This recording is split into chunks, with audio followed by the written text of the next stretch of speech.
ఇక ఆవుతలేడు ఇక ఆడికెళ్ళి నేనేందో చాలా పొడుగు అయిపోయినా పెద్దోన్న అయిపోయినా కూలగొడతా. మా సవితక్క కట 3 కొడుకులకు 3 బిల్డింగ్లు ఉన్నాయట. యాడున్నాయో చెప్పురాబాయ్, మేమే దగ్గరుండి కెమెరాలు పెట్టి మేమే కూలగొడతాం. ఫామ్ హౌజులు మా సవితక్క బిడ్డకు కూడా ఉందట, మరిగా అది కూడా చూపెడితే అది కూడా కూలగొడతాం. ఇంకొక మాట అంటున్నాం, ముఖ్యమంత్రి గారు మాట్లాడితే పేరు తీసుకుంటా కూలగొడతా అంటున్నావు, నీ ఇష్టం, మాకు అభ్యంతరం లేదు.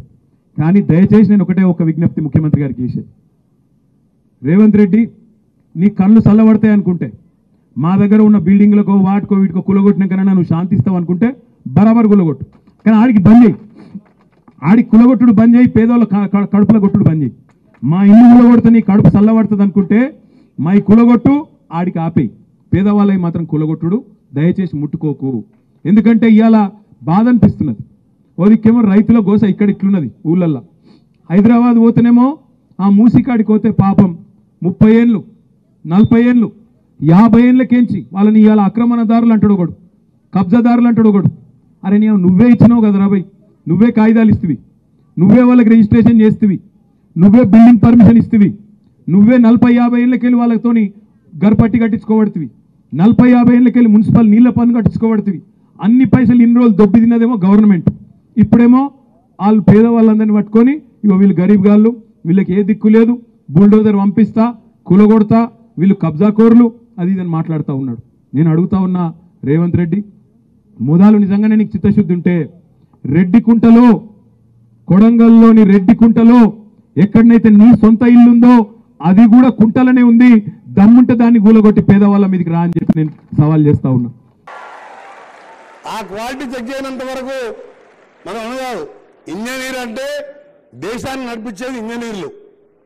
ఫ్లైట్లో ఇంజన్ అయినా, ట్రైన్ ఇంజన్ అయినా, రోడ్లు వేసినా, బ్రిడ్జ్ కట్టినా, ఇరిగేషన్ కెనాల్ కట్టినా దేశానికి వెన్నుముక లాంటి వారు ఇంజనీర్లు. అందుకనే ఇంజనీర్ల మీద బాధ్యత ఎక్కువ ఉంది. మేము శాంక్షన్ చేయగానే క్వాలిటీతో పనిచేసి 100 సంవత్సరాలైనా చెక్కు చేయకుండా ఉండాలి. మరొకసారి మోక్షగుండం విశ్వేశ్వరయ్య గారు హైదరాబాద్ 1905లో వరదలు వచ్చినప్పుడు అప్పుడు నిజాం గారు వారు విరిపిలిస్తే గండిపేట దగ్గర ఈసా నది ఉంటే చిన్నది, అక్కడ గండిపేట రిజర్వాయర్ కట్టించి హైదరాబాద్ వరదలు వచ్చినా ఇబ్బంది లేకుండా ఉండాలని ఆ రోజు విశ్వేశ్వరయ్య గారి ప్లాన్తోనే అది కట్టిండు. ఆ మూసి తెలంగాణ నది మూసి వికారాబాద్లో పుట్టి దామర్చర్ల మండలంలో కృష్ణా నదిలో కలిసే ఏకైక తెలంగాణ రివర్, అది ఒరిజినల్ తెలంగాణ రివర్. ఇవాళ మురికి కూపంగా మారిపోయి దాంతో చుట్టుపక్కల ఉన్న వాళ్ళే కాదు, హైదరాబాద్, రంగారెడ్డి, నల్గొండలో 1 కోటి మంది ఆరోగ్యాలు, క్యాన్సర్లు, లంగ్ ఇన్ఫెక్షన్లు వస్తుంటే దాన్ని ఒక ఛాలెంజ్గా తీసుకున్న ముఖ్యమంత్రి గారు దాని మీద మాట్లాడుతున్నాడంటే వీళ్ళు ఎక్కడ చదువుకుంటారా? ఆయన గుంటూరుకి వెళ్ళి అమెరికా పోయినట్టుగా నాకు డౌట్ అయిందంటే గుంటూరులోనే చదువుకున్నట్టు, అమెరికా పోనట్టు. నేను అహ్మదాబాద్ రివర్ పోయినసారి ఎంపీగా, స్టాండింగ్ కమిటీ మెంబర్గా గాంధీ ఆశ్రమం తర్వాత సబర్మతి ఇష్టం పక్క నుంచి పోతుంటుంది. మేమందరం ఎంపీలం పోయి ఆ నీళ్ళు తాగినాం. అది స్వీట్ డ్రింకింగ్ వాటర్ లా ఉన్నది. అహ్మదాబాద్లో మోడీ గారు ఉన్నప్పుడు దాన్ని ఖర్చు పెట్టి చేసుకోవచ్చు, నమామి గంగా చేయొచ్చు.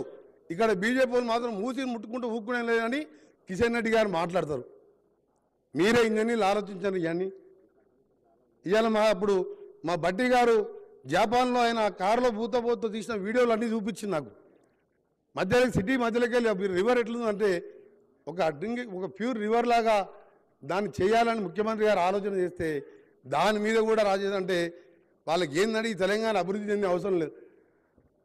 అధికారం ఏంటంటే ఫ్రస్ట్రేషన్లో మాట్లాడుతున్నాను.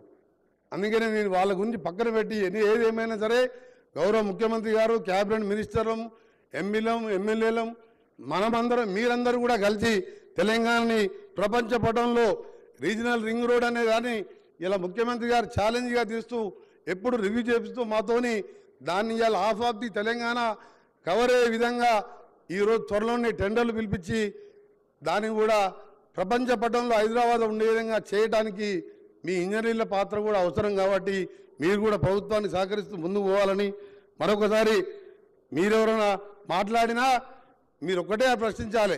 3 ఏళ్ల కింద ఎగ్జామ్ పెట్టి ఎందుకు నువ్వు ఆర్డర్లు ఇవ్వలేదు?